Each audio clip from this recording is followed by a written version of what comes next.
High বন্ধুরা, দেবার্চনা কিচেনে তোমাদের সবাইকে ওয়েলকাম। তোমরা নিশ্চয়ই ভালো আছো, আমিও ভালো আছি। আজকে একটা নতুন রেসিপি নিয়ে হাজির হয়েছি। দেখো আমি কী নিয়ে এসেছি দেখতে পাচ্ছ? এটা ভেটকি মাছের ফিলে করা। এটা কিন্তু কিভাবে ফিলে করা হচ্ছে দেখতে পাচ্ছ। যেমন চিকেনের ফিলে করা হয় ঠিক তেমনভাবে করা হচ্ছে। চিকেনের আমরা যেমন চিলি চিকেন রান্না করি, এটা হলো ভেটকি ফিশ চিলি। দেখো ভেটকি ফিশ চিলিটা রান্না করার জন্য ভেটকি মাছ ভালো করে ধুয়ে নিয়েছি। আদা রসুন বাটা, একটু জিরের গুঁড়ো দিয়ে দিয়েছি, আর দিয়ে দিলাম একটু পাতিলেবুর রস, আর দিয়ে দিচ্ছি একটু গোলমরিচের গুঁড়ো সঙ্গে। কী দিয়ে ম্যারিনেট করছি ভালো করে দেখো। আর এর মধ্যে দিয়ে দিলাম কাশ্মীরি লঙ্কার গুঁড়ো, লাল লঙ্কার গুঁড়ো। এবার দিয়ে দিলাম সামান্য একটু খাবার সোডা আর অ্যারারুট। এই অ্যারারুটও যা কর্নফ্লাওয়ার তাই, ওই কর্নফ্লাওয়ার দিয়ে দিচ্ছি। আমি অ্যারারুট আর কর্নফ্লাওয়ার একসঙ্গে মিশিয়ে রেখে দিই বয়ামের মধ্যে, দুটো একসঙ্গে করে মিশানো আছে। এবার সুন্দর করে ম্যারিনেট করে, আর একটু দিলাম, কম হয়ে গেছে, এটাকে ম্যারিনেট করে কিছুক্ষণ রেখে দেব। ব্যাস, দেখতেই পাচ্ছ এভাবে কিছুক্ষণ মাখা থাকবে। এখন আমি কড়াইতে তেল দিয়ে দিয়েছি, সাদা তেল দিয়েছি। তেলটা গরম করা পর্যন্ত একটু অপেক্ষায় আছি। দেখতে থাকো। চিলি চিকেনের থেকে কোনো অংশে কিন্তু এই ভেটকি ফিশ চিলি একদম কোনো অংশে কম না, কেউ বুঝতেই পারবে না না বললে। এত সুন্দর খেতে হবে। তোমরা করে দেখো আমার কথা শুনে।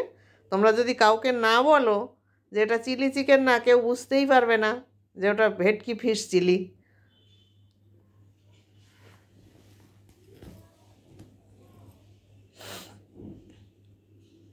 কড়াইয়ের মধ্যে একটু মনে হয় জলের ছিটে পড়েছিল কড়াইতে, তার জন্য এইভাবে ফুটছে। এবার ঠিক হয়ে গেছে।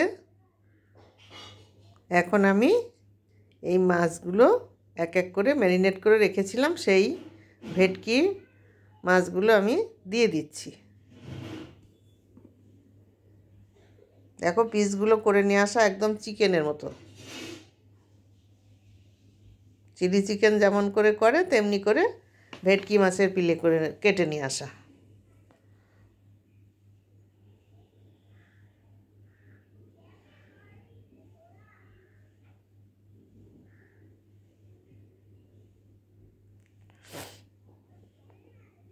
এখন আমি গ্যাসের ফ্লেমটা মিডিয়াম টু লোতে দিয়েছি, হাইতে দেব না, তাহলে তাড়াতাড়ি করে হয়ে যাবে, অথচ মাছটা কাঁচা থাকবে। এই জন্য রঙটাও সুন্দর হবে, অথচ মাছটা ভালো ভাজা হয়ে যাবে। আমি সেইভাবে রেখেছি গ্যাসের ফ্লেমটা। দেখো কত সুন্দর রঙ এসে গেছে। বোঝা যাচ্ছে যে এটা চিকেন না ফিশ, একটুও বোঝা যাবে না। আবার রান্না করার পরেও কেউ বুঝতে পারবে না যে এটা কী রান্না হচ্ছে। অনেকে মনে করবে এটা চিলি চিকেনই খাচ্ছি।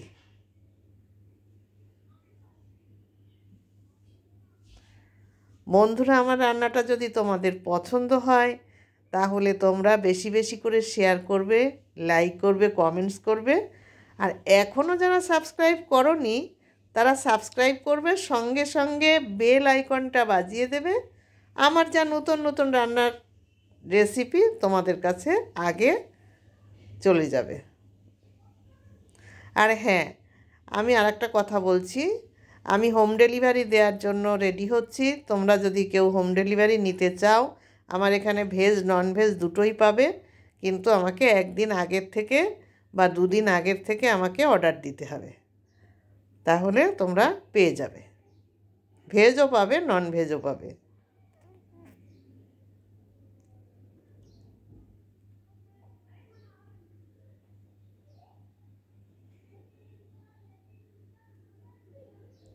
দেখো কত সুন্দর লাগছে ভাজাটা, একদম ফুলে কিন্তু টপা টপা হয়ে গেছে।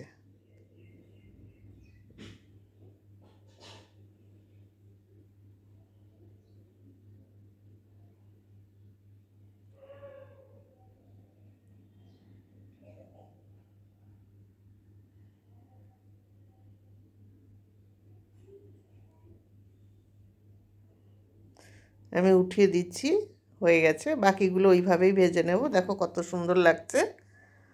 আর যে কটা আছে আমি ওইভাবেই ভেজে নেব। নিয়ে আমার ভাজা হয়ে গেছে এটা।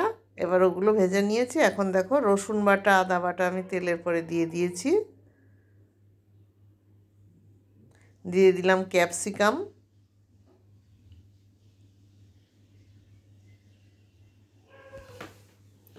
আর দিলাম বড় করে মানে খোলা মতো ছাড়িয়ে টুকরো টুকরো করে নিয়েছি পেঁয়াজ, ওই ক্যাপসিকামের মতো করে কেটে নিয়েছি। এর সঙ্গে 2 টুকরো আমি দিয়ে দিয়েছি টমেটো, বীজ ফেলে দিয়ে দিয়েছি পরিমাণ মতো লবণ,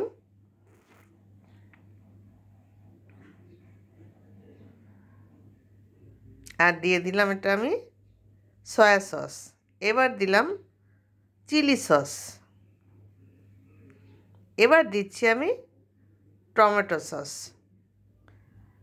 দিয়ে সামান্য একটু জল দিলাম, কারণ এই সবজিটা একটু সিদ্ধ হতে লাগবে, আর আমি তেল খুব একটা বেশি ইউজ করব না। এখন দিয়ে দিচ্ছি এর মধ্যে একটু চাট মশলা, আর দেব ভিনিগার, অল্প পরিমাণে ভিনিগার দিয়ে দিলাম। তোমরা এর মধ্যে সামান্য একটু চিনি দিলেও দিতে পারো, কিন্তু আমি দেব না, যেহেতু এটা মেয়ের জন্য সবসময় ডায়েট করার মতো করি আমি, ডায়েটের খাবারের মতো, ওই জন্য আমি চিনিটা দেবো না। চিনিটা আমি স্কিপ করেছি, তোমরা ইচ্ছা করলে দিতে পারো।